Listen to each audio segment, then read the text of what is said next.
Jure काल चक्रा से जुड़े हुए आप सभी व्यूअर्स का बहुत बहुत स्वागत, अभिनंदन।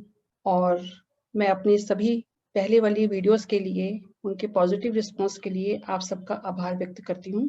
और जैसे कि पहले भी मैं लास्ट ईयर प्रश्न कुंडली की सीरीज बना चुकी हूँ, जिसमें प्रश्न कुंडली के मूलभूत सिद्धांतों से लेकर और उसमें काफी 7-8 टॉपिक कवर किए हुए हैं। फिर भी मुझे जो स्टूडेंट्स हैं और व्यूअर्स हैं, उनके क्वेरीज आती हैं और उनका ये कहना है कि हमें एक बार जैसे दोबारा से एक रिवीजन जैसे होती है कि किस तरह से प्रश्न कुंडली को देखना चाहिए और उसमें उसका जो प्रेडिक्शन है वो कैसे किया जा सकता है। मैंने अपने सभी वीडियोस में बहुत ही वास्ट और सूक्ष्म रूप में हर एक टॉपिक को प्रेजेंट किया है, पर आज मैं फिर से एक लाइक रिवीजन जैसे होती है उस तरह से एक संक्षिप्त रूप में कुछ चीजें और या कुछ विचार प्रश्न कुंडली पे अपने प्रस्तुत करना चाहती हूँ। तो इसके लिए जब भी हम प्रश्न कुंडली बनाते हैं, जैसे कि ज्योतिष पढ़ने वाले सभी विद्यार्थी जो जन्म कुंडली जैसे बनाते हैं हाथ से या सॉफ्टवेयर से, और प्रश्न कुंडली भी इसी तरह से चाहे सॉफ्टवेयर से बनाई जाए चाहे हाथ से बनाई जाए, ग्रह गोचर की स्थिति के अनुसार प्रेजेंट सिचुएशन में इंस्टेंट प्रश्न के ऊपर बनती हैं।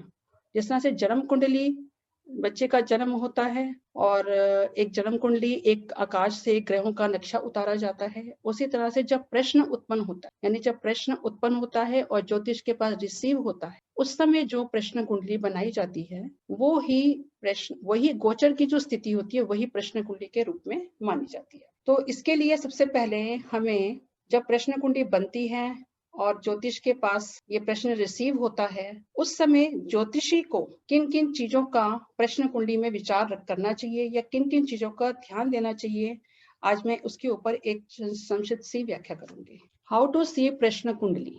सबसे पहले जब हम विचार करते हैं प्रश्न कुंडली में तो मून का विचार किया जाता है, क्योंकि मून यानी मन हमारी मन की भावनाओं को बताता है। मून यानी मन हमारे मन की भावनाओं को बताता है। काल पुरुष की कुंडली में के सभी भावों में जब लग्न से लेकर हम चौथे भाव पर आते हैं तो वो कर्क राशि का भाव होता है जिसका स्वामी मून होता है। और मून यानी मन, चंद्रमा, मन की भावनाएं, हमारी इच्छा शक्ति और मन से उत्पन्न हुए सभी विचार या विकार चंद्रमा से प्रेजेंट होते हैं। जैसे काल पुरुष की कुंडली में मेष लग्न काल पुरुष का स्वामी होता है और चंद्रमा उसका मन होता है। उसी तरह से प्रश्न कुंडली में जब प्रश्न उत्पन्न होता है, यानी एक प्रश्न का उदय हुआ, एक प्रश्न बीज बनकर सामने आया और इस तरह से प्रश्न का जैसे उदय होता है उसी तरह से प्रश्न कुंडली में एक प्रश्न का उदय होता है। तो उसके लिए सबसे पहले जो हमारा पॉइंट है वो पॉइंट हमारा चंद्रमा का रहेगा। तो चंद्रमा को देखने के लिए हमें क्या क्या चंद्रमा से रिलेट करते हुए क्या क्या चीजें, एक तो चंद्रमा को हमें शुक्ल पक्ष और कृष्ण पक्ष के अनुसार चंद्रमा की शुभता और अशुभता का विचार करना चाहिए। और उसके बाद ये देखना चाहिए कि चंद्रमा किस भाव में स्थित है, यानी कि वो किस प्रश्न कुंडली में वो किस विषय वस्तु को प्रेजेंट कर रहा है। फिर हमें चंद्रमा से ये देखना चाहिए कि चंद्रमा के नक्षत्र का स्वामी कौन सा है और चंद्रमा के नक्षत्र का स्वामी किस भाव से रिलेट करता है। यानी चंद्रमा जिस भाव में स्थित है उसके नक्षत्र का स्वामी जिस भाव में स्थित है, इन दोनों को मिलाकर एक प्रश्न उत्पन्न होता है। इसको मोह प्रश्न के रूप में भी कह सकते हैं, क्योंकि कभी कभी जातक जैसे हमारे पास आता है और वो अपने कोई चिंता खुले रूप में व्यक्त नहीं कर पाता, तो उसी आधार पर जब प्रश्न कुंडली जन्म कुंडली के साथ उस समय की गोचर स्थिति के अनुसार जब प्रश्न कुंडली बनाई जाती है तो उस समय जो चंद्रमा है वो जिस भाव में स्थित होगा उस भाव से संबंधित विषय वस्तु की व्याख्या करें। अब चंद्रमा जो है वो मन के बीज के रूप में प्रश्न को उत्पन्न करता है। अब वो किस भाव में है, उसका क्या उसकी चंद्रमा के ऊपर किन शुभ और अशुभ ग्रहों का प्रभाव है, चंद्रमा त्रिक भाव में तो नहीं है, चंद्रमा किस तरह से उसमें अपनी व्याख्या करेगा इसके। अब लग्न से इसके बाद हम पॉइंट पे आते हैं लग्न पे। जब चंद्रमा से प्रश्न उत्पन्न हुआ तो हम लग्न की डिग्री को देखेंगे। लग्न की डिग्री अगर हमें ये बताती है कि ये 1 से 30 डिग्री के अंदर जैसे एक राशि रहती है और लग्न की डिग्री हमें ये बताती है कि लग्न अगर 15 डिग्री, तो इसका मतलब ये है कि वो प्रश्न एक वैलिड प्रश्न है, यानी कि वो एक प्रेजेंट में उपस्थित हुआ, प्रेजेंट की स्थिति को बता रहा है। इसमें अगर हम ये देखें कि जो लग्न की डिग्री जितनी भुक्त हो चुकी है, यानी जितनी गत हो चुकी है, वो हमारे पास्ट को बताती है, और जो अभी भोगने वाली है वो हमारे फ्यूचर को बताती है, और जिस डिग्री पे हम खड़े हैं वो प्रेजेंट सिचुएशन होती है हमारी। कई बार ऐसा होता है कि प्रश्न उत्पन्न होता है और वो पहले नमाज के अंदर 3 डिग्री 20 मिनट के अंदर आता है, या वो लास्ट की 26 डिग्री 40 से 30 डिग्री के मिनट के बीच में आता है। तो उस समय ये कहा जाता है कि जो प्रश्न है वो पहले 30 डिग्री 20 मिनट के अंदर प्रश्न मैच्योर नहीं, यानी इमेच्योर प्रश्न। इसमें क्या है कि मान लो कोई चीज खो गई है और वो हम ढूंढने की प्रयास कर रहे हैं, अचानक से हमें ध्यान आता है कि हम ढूंढे क्यों, और ये तो प्रश्न लगा लेते हैं और किसी ज्योतिषी से या किसी एस्ट्रो फ्रेंड, एक मित्र से पूछ लेते हैं। तो उस समय जब प्रश्न उत्पन्न होता है तो वो इमेच्योर प्रश्न होता है, क्योंकि हमने जो अपने मानवीय रूप से जो प्रयास करने होते हैं वो प्रयास हमारे करे बिना ही हमने प्रश्न को उत्पन्न कर दिया। अगर ये 6-7 डिग्री का प्रश्न होता है तो इसका मतलब ये है कि ये 3 डिग्री 20 मिनट से निकल चुका है और ये प्रश्न अपनी मेच्योरिटी लेवल पर है, और जितनी डिग्री बीत चुकी है वो डिग्री हमारी पास्ट में चली गई है, और जितनी डिग्री आने वाली वो हमारी फ्यूचर संभावनाओं को बताती है। तो इस तरह से विचार करेंगे कि हम पास्ट, प्रेजेंट और फ्यूचर के प्रश्न। अब आते हैं लग्न की जो राशियां होती हैं, जैसे प्रश्न लग्न। अब प्रश्न लग्न जब बनता है तो हमारी 1 से 12 राशियों को बिलोंग करता है। 1 से 12 राशियां हमारी गतिशीलता के आधार पर, उनकी प्रवृत्ति के आधार पर, प्रकृति के आधार पर या तत्वों के आधार पर इन साइंस का डिवीजन होता है। तो जब प्रकृति के आधार पर, यानी जो उनकी उदय होने वाली जो एक प्रवृत्ति होती है, जैसे कि जो राशियां शीर्षोदय राशियां होती हैं, तो वो 3, 5, 6, 7, 8, 11 होती हैं। ये पूर्वी दिशा से उदय होती हैं, तो इनके अंदर पॉजिटिविटी के संकेत होते हैं। कुछ राशियां होती है पृष्ठोदय राशियां, 2, 5, 8, 2, 5, 1, 2, 4, 9, 10, ये राशियां पृष्ठोदय राशियां। तो ये पृष्ठोदय राशियां जब पूर्वी दिशा में उगती हैं तो ये राशियां पीठ की तरफ से उगती है, यानी कि इनका बैक साइड आता है, तो इनमें नेगेटिविटी की संभावनाएं ज्यादा होती है। तो इस तरह से जो 12 नंबर राशि होती है वो उभयदय राशि होती है, मीन राशि, जो पॉजिटिव और नेगेटिव मीन की तरह से, यानी दो मछलियों के जो ऑपोजिट इनकी स्थिति है उसके हिसाब से नेगेटिव और पॉजिटिव रिजल्ट देती है। अब आते हैं हम गतिशीलता के आधार, यानी इसमें चर और स्थिर राशियों का समावेश होगा। चर राशियां यानी 1, 4, 7, 10, स्थिर राशियां यानी 2, 5, 8, 11, और उसके बाद आती है तीसरा राशियां 2, 3, 6, 9, 12। तो जो चर राशियां हैं वो परिवर्तन को बिलोंग करती है, और 2, 5, 8, 11 राशियां जो है वो स्थिरता को बिलोंग करती है, यानी कि जो स्थिति है प्रश्न में एज इट इज वैसे ही रहेगी, यानी कि जो स्थिर राशियां हैं वो ठहराव की और सर्वाइवल की द्योतक। फिर आते हैं 3, 6, 9, 12 राशियों। 3, 6, 9, 12 राशियां हमारी द्विस्वभाव राशियों को बताती हैं, जो बुध और गुरु की मानी जाती हैं, और ये राशियां हमें डबल माइंडेड यानी कंफ्यूजन की स्थिति को बताती है, इसके अंदर प्रयास अधिक करने पड़े, और इसके अंदर अगर ये शीर्षोदय हो जाए तो इनके प्रयास सफल हो जाते हैं, पृष्ठोदय हो जाए तो उसमें थोड़ी रुकावटें रहे। अब लग्न पे जब प्रश्न लग्न की राशि का हमने विचार करा कि ये राशि पृष्ठोदय है, शीर्षोदय है, चर है, स्थिर है या द्विस्वभाव, जब हमने इन चीजों का विचार कर लिया प्रश्न के अनुसार, अब अलग अलग प्रश्नों में अलग अलग टॉपिक, अलग अलग विषय वस्तु के अनुसार राशियों की एक पॉसिबिलिटीज, राशियों की एक प्रेडिक्शन चेंज हो जाएगी, जो मैंने अपने पहले वीडियोस में भी इसकी व्याख्या की हुई। अब प्रश्न लगन में जो राशियां जैसे उदय हुई, ये विचार करा। अब उसके बाद प्रश्न लग्न पे, यानी प्रश्न का जो प्रथम भाव है, जो प्रश्न करता है, उसके ऊपर किस तरह के प्रभाव आ रहे हैं, वो शुभ प्रभाव आ रहे हैं या अशुभ प्रभाव आ रहे हैं। यदि शुभ प्रभाव आ रहे हैं, या जो राशियां जो उदय हुई हैं वो शुभ ग्रहों की राशियां हैं, उनमें शुभता का समावेश रहेगा, वो किसी शुभ तरह के प्रश्न को बताएंगे, जैसे विवाह से संबंधित, जॉब से। अगर उनमें अशुभ प्रभाव है तो वो किसी बीमारी से संबंधित प्रश्न को भी बता सकती हैं, और अगर जिस तरह से प्रश्न आया उसके अंदर उनकी कितनी पॉजिटिविटी है, कितनी नेगेटिविटी है, या प्रश्नकर्ता किस तरह से अपने आप, प्रश्नकर्ता किस तरह से इनको, इस प्रश्न को ले चुका है, ऑलरेडी उसने वो प्रश्न भुगते हुए प्रश्न होते हैं। कई बार कुछ प्रश्न बहुत मुसीबतों से निकले हुए, जैसे कोर्ट केस के प्रश्न, वो काफी भुगत चुके हुए प्रश्न होते हैं, और उसके बाद वो ज्योतिषी के पास, तो उसके अंदर ये आसार, ये संकेत मिलते हैं कि ये प्रश्न ऑलरेडी उत्पन्न हो चुके हैं, यानी उसके अंदर समस्याएं झेल चुका है वो व्यक्ति, उनकी अशुभता से ये अंदाजा लगाया जाए, और आगे उसके संकेत हैं वो गोचर की स्थितियों से, उनके टाइमिंग ऑफ इवेंट से अंदाजा लगता है। अब जैसे प्रश्न लगने की बात होगी, उस पर कितने शुभ प्रभाव हैं, किस तरह के वो शुभ युक्त हैं, कौन कौन से ग्रहों का उन पर प्रभाव आ रहा है, और उसके लग्न पे, लग्न के साथ चंद्रमा का कितना आपस में इनका संयुक्त प्रभाव है, दोनों का लग्न के ऊपर चंद्रमा का क्या प्रभाव है लग्न से, और चंद्रमा की डिग्री, लग्न की डिग्री, ये सब चीजें हमें आपस में मैच करनी पड़ती है। फिर आते हैं लॉर्ड ऑफ द प्रश्न यानी लग्नेश। जन्म कुंडली का जैसे लग्नेश होता है उसी तरह से प्रश्न कुंडली का लग्नेश भी हो। तो प्रश्न कुंडली का लग्नेश, जिस तरह से प्रश्न उत्पन्न हुआ, वो प्रश्नकर्ता जो उदय राशि है या जो भाव है प्रश्न का, वो प्रश्न करता है। और जो चंद्रमा है वो प्रश्नकर्ता के जो उत्पन्न हुए मन से जो उत्पन्न हुए जो प्रश्न है उस भाव उस प्रश्न को बताएगा चंद्रमा। अब लग्नेश की स्थिति क्या है, लग्नेश कहाँ बैठा है, किसके साथ बैठा है, उस पर किन किन ग्रहों का प्रभाव, ये चीजें। जैसे अब लग्नेश की स्थिति देखते हैं। अगर लग्नेश का संबंध चंद्रमा से आ गया, या अगर लग्नेश का संबंध अच्छे भावों से आ गया, या लग्नेश का संबंध फोर्थ भाव से आ गया या 11वें भाव से आ गया, तो फोर्थ भाव हमारा प्राप्ति का माना जाता है, 11वें भाव भी हमारा प्राप्ति का माना जाता है। तो चंद्रमा की स्थिति जैसे मैंने बताई कि चंद्रमा शुभ युक्त, शुभ दृष्ट, साथ में चंद्रमा का शुभता अशुभता पक्ष के अनुसार।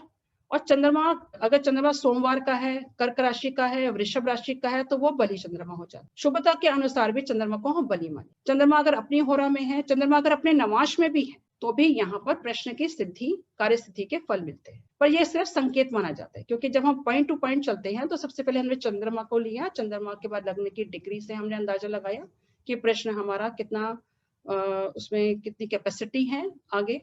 उसके बाद हमने प्रश्न लग्न को देखा कि प्रश्न लग्न पे हमारा क्या क्या राशियों का प्रभाव। फिर हमने देखा कि लॉर्ड ऑफ द प्रश्न यानी प्रश्न लग्नेश की स्थिति क्या। अब प्रश्न जो लग्नेश है, अगर इसके ऊपर अशुभ ग्रहों का प्रभाव है या अशुभ भाव में बैठ गया यानी कि 6, 8, 12, तो यहाँ पर ये स्थिति फिर प्रॉब्लमेटिक है। अगर ये शुभ भाव में यदि बीमारी का प्रश्न है और लग्नेश 5th हाउस है या लग्नेश 9th हाउस में है, तो यहाँ पर शुभ संकेत है। अगर यही प्रश्न का लग्नेश 6, 8, 12 में चला जाता है, तो ये बीमारी की संभावनाओं को या बीमारी का लंबा होना या हॉस्पिटलाइज होना बताता है। फिर हम आते हैं कार्यभाव पे। कार्यभाव क्या होता है, जिस प्रश्न की, जो प्रश्न चंद्रमा से या जो प्रश्न प्रश्नकर्ता के मन से उत्पन्न हो, वो भाव यानी वो स्थान कार्यभाव बने। उदाहरण के तौर पे जब हम जॉब का प्रश्न लेते तो जॉब के प्रश्न में 10वां भाव 10th हाउस प्रोफेशन का हमारा कार्यभाव माना और उसका स्वामी कार्येश माना। अब कार्यभाव में यानी 10th हाउस में कौन कौन से प्लेनेट का प्रभाव है, शुभ है, अशुभ है, 10th लॉर्ड किसके नक्षत्र में चला गया, 10th लॉर्ड का लग्न से क्या संबंध बन रहा है, 10th लॉर्ड का चंद्रमा से क्या संबंध बन, ये सब स्थितियां या जो अगर जिस तरह के प्रश्न आते हैं यहाँ पर उदाहरण के तौर पर जैसे प्रमोशन का प्रश्न, 10th का 11th हाउस यानी लाभ भाव से क्या संबंध है। अगर किसी मनी से रिलेटेड प्रश्न आया तो 2nd भाव से क्या उसका है। यहाँ तो हम जॉब की बात कर रहे हैं। इस तरह से केंद्रों से अलग अलग तरह के प्रश्नों के विचार अलग अलग तरह से किए जाते हैं। अब यहाँ पर कार्यभाव की बात हुई तो कार्येश को भी देखना है। अब कार्येश का संबंध अगर लग्नेश से बन जाए, कार्येश का संबंध अगर चंद्रमा से बन जाए, या लग्न चंद्रमा और कार्येश तीनों एक दूसरे से संयुक्त रूप में पीएसी यानी प्लेसमेंट से, एस्पेक्ट से और कंजक्शन से किसी तरह से जुड़ जाए, तो यहाँ पर कार्य सिद्धि की संभावनाएं बढ़ जाती। और इसके बाद हम चलते हैं लॉर्ड नवमांश पे। जब हमने ये देखा कि चंद्रमा से, प्रश्न लग्न से और कार्य से, कार्य भाव से हमने किस किस तरह से प्रश्नों को कनेक्ट किया। नवमांश देखिए, नवमांश देखना क्यों जरूरी है, क्योंकि एक स्थूल रूप में जिस तरह से जन्म कुंडली होती है उस तरह से हर विषय के रूप में हमने एक वर्ग कुंडली उठाते हैं। इसी तरह से प्रश्न कुंडली में भी नवमांश कुंडली ली जाती है और वर्ग कुंडली के रूप में हम उसी तरह से जिस तरह से जन्म कुंडली की व्याख्या करते हैं, जैसे जॉब के प्रश्न में D10 की कुंडली भी साथ में लगा सकते। तो यहाँ नवमांश की जब हम बात करते हैं तो नवमांश की लग्न की राशि बहुत इंपॉर्टेंट। नवमांश की लग्न की राशि प्रश्न कुंडली में किस भाव से संबंध रखती है। नवमांश की लग्न की राशि अगर लग्न में राशि चर उदय हुई है और नवमांश में भी राशि चर उदय हुई है, तो यहाँ पर बहुत जल्दी किसी भी परिवर्तन की, किसी भी तरह से कोई अगर ट्रांसफर का प्रश्न है या यात्रा का प्रश्न है तो वो सफल होने की संभावना है। और यदि स्थिर राशियां हैं और नवमांश में भी स्थिर राशियां हैं, तो जो चीज जैसी है वैसी ही रहेगी, वो स्थिरता को बताएगी यानी स्टेबिलिटी को बताएगी। प्रमोशन के प्रश्न में ये स्थिर राशियां सफल रहेगी, या स्थान प्राप्ति का कोई प्रश्न है, प्रॉपर्टी का कोई प्रश्न है, स्थिर राशियों की व्याख्या बढ़ जाएगी। या कोई चीज खोने से संबंधित प्रश्न है तो यहाँ स्थिर राशियां सफल मानी जाएगी, क्योंकि वो चीज खोई नहीं है, वो वहीं आसपास ही, हमें घर के आसपास ही या घर में किसी भी स्थान पे मिलेगी। अब एसोसिएशन देखते हैं। अब एसोसिएशन का मीनिंग ये है कि अगर चंद्रमा यानी लग्न, चंद्रमा साथ में लग्न और कार्येश, इनकी आपस में एसोसिएशन कितनी। यदि लग्नेश 10th भाव में चला गया और वहां पर चंद्रमा है और चंद्रमा और कार्येश का संबंध बन गया, चंद्रमा कार्येश का संबंध बन गया, साथ में लगन का भी संबंध बन गया, तो यह लग्न लग्नेश, यहाँ पर लग्नेश का संबंध चंद्रमा से और जॉब के प्रश्न में कार्य से लग गया। यदि चंद्रमा 5th हाउस में चला गया और संतान का प्रश्न है और 5th का लॉर्ड 7th हाउस में बैठा है और उनका आपस में कोई ताजिक दृष्टि से, ताजिक दृष्टि है या ताजिक संबंध किसी तरह से बन रहा है या उनका इत्साल योग बन रहा है, या लग्नेश कार्य का संबंध चंद्रमा से हो जाए और कंबुल योग बन जाए, ताजिक सिद्धांतों के अनुसार कंबुल योग बन जाए, तो भी प्रश्न की सफलता निश्चित। एसोसिएशन में हमें दृष्टियों एस्पेक्ट्स के साथ साथ उनके कंजक्शंस और साथ में एक पॉइंट और, जैसे कि लग्न, अगर लग्न की डिग्री के समान अंशों में कोई ग्रह है या जिस कार्य की बात कर रहे हैं, जिस कार्येश की बात कर रहे हैं, उस कार्य भाव से का जो स्वामी है उसके अंश यदि किसी ग्रह से मिल जाएं या लग्न से मिल जाएं या चंद्रमा से मिल जाएं, तो यहाँ पर भी समान अंशों के अनुसार प्रश्न की सफलता या असफलता, या दो बातें मैं क्यों बोल रही हूँ, सफलता असफलता, क्योंकि अगर शुभ प्रभाव में जा रहे हैं तो सफलता।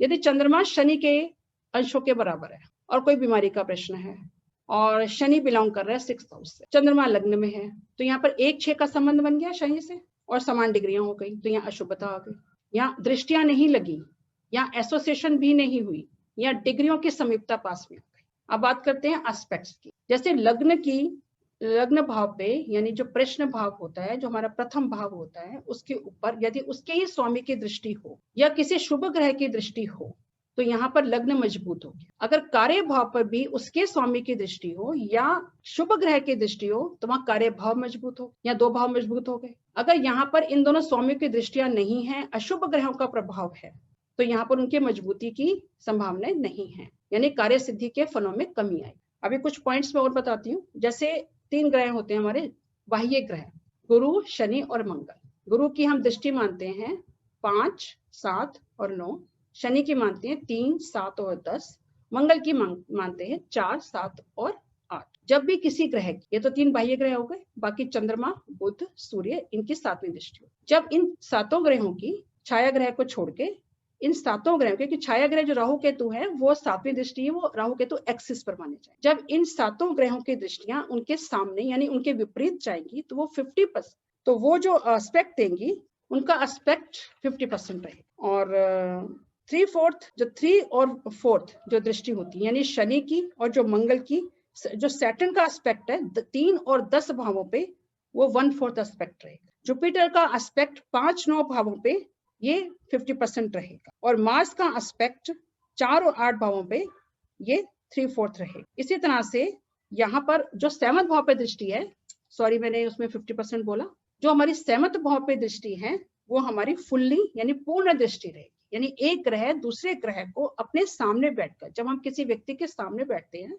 तो वो हम 100% एस्पेक्ट हम देखते हैं। जब हम अगर हम शनि की बात करते हैं तो शनि की 3री दृष्टि ऐसे जाएगी और 10वीं दृष्टि इस सामने जाएगी, 10 घर के बाद जाएगी। तो यहाँ पर जो दृष्टि शनि की मानी जाएगी वो 1/4 होगी। जुपिटर की जो मानी जाएगी 50% होगी, क्योंकि वो ट्रायंगल रूप में जाएगी 5 और 9 पे, और मार्स की जो दृष्टि होगी वो 3/4 होगी, क्योंकि वो 4थे घर पे जा रही है और उसके बाद वो 8वें घर पे जाए। इस तरह से ये दृष्टियों के कॉन्सेप्ट है। तो इससे भी हम अंदाजा लगा सकते हैं कि एक ग्रह की दृष्टि दूसरे ग्रह के ऊपर या चंद्रमा के ऊपर किसी शुभ ग्रह की दृष्टि या लग्न के ऊपर किसी शुभ ग्रह की दृष्टि पूर्ण जा रही है, तो यहाँ पर एक ग्रह की पूर्ण पराश्रय दृष्टि मानी जाए। यहाँ पर भी संभावनाएं हैं प्रश्न को की कार्यस्थिति के सफल होने की। अगर अब बात करते हैं जैसे दृष्टियां की, जैसे मैंने बात की प्रश्न लग्न पे यदि बेनिफिक एस्पेक्ट, जैसे प्रश्न लग्न है उसके ऊपर बेनिफिक एस्पेक्ट जा रहा है तो ये 25% रिजल्ट देगा। उसके बाद यदि प्रश्न लग्न के ऊपर उसी के स्वामी का अफेक्ट जा रहा है तो ये 50% अफेक्ट देगा। और यदि प्रश्न जो लग्न है उसके ऊपर प्रश्न शुभ ग्रह की भी दृष्टि जा रही है और उसके स्वामी की भी दृष्टि जा रही है तो ये 75% एस्पेक्ट देगा। उसके बाद यदि हम बात करते हैं कि ये प्रश्न लग्न पे 3 एस्पेक्ट आ गए, यानी प्रश्न लग्न का भी आ गया और उसके बाद उसके स्वामी की भी दृष्टि आ गई और 2-3 ग्रहों की शुभ दृष्टियां आ गई, तो यहाँ पर वो 75% एस्पेक्ट है। और उसके बाद यदि हम बात करें कि अगर लग्न पे, चंद्रमा पे और कार्य भाव पे, यदि प्रश्न लग्न पे किसी भी मेलेफिक का प्रभाव नहीं है और उसकी शुभ दृष्टि जा रही है और 2-3 ग्रहों की शुभ दृष्टियां जा रही हैं और साथ में उसकी जो स्वामी की भी दृष्टि जा रही है, तो यहाँ पर 100% सफलता के योग है। इस तरह से जैसे छोटे-छोटे पॉइंट्स हैं ये, अगर हम इनको कंसीडर करें और 1 to 1 पॉइंट लेके चलें, तो हम प्रश्न कुंडली की प्रेडिक्शन बहुत ही आसानी से निकाल सकते हैं। मैंने अभी पिछले लास्ट ईयर जो वीडियोस दिए हैं, आप इनको दोबारा से रिवाइज कर सकते हैं, रिपीट कर सकते हैं, अपने नोट्स बना सकते हैं। और 2 प्रश्न के कोर्स मैं लास्ट ईयर ले चुकी हूँ। इस साल नए साल पर 2021 में मैं 3rd कोर्स शुरू करने जा रही हूँ अप्रैल से। यदि आप लोग चाहें तो मुझसे कॉन्टेक्ट कर सकते हैं। मेरा ईमेल एड्रेस और नंबर मेरा इसमें दिया हुआ है। ईमेल एड्रेस पे कांटेक्ट कर सकते हैं और मोबाइल नंबर पे व्हाट्सएप नंबर है ये, उस पर मेरे से आप कनेक्ट करके और बात कर सकते हैं। अप्रैल से मैं नया कोर्स शुरू करना चाह रही हूँ। जो भी स्टूडेंट मुझसे पढ़ना चाहते हैं प्रश्न कुंडली के रिगार्डिंग, वो मुझसे बात कर सकते हैं। धन्यवाद।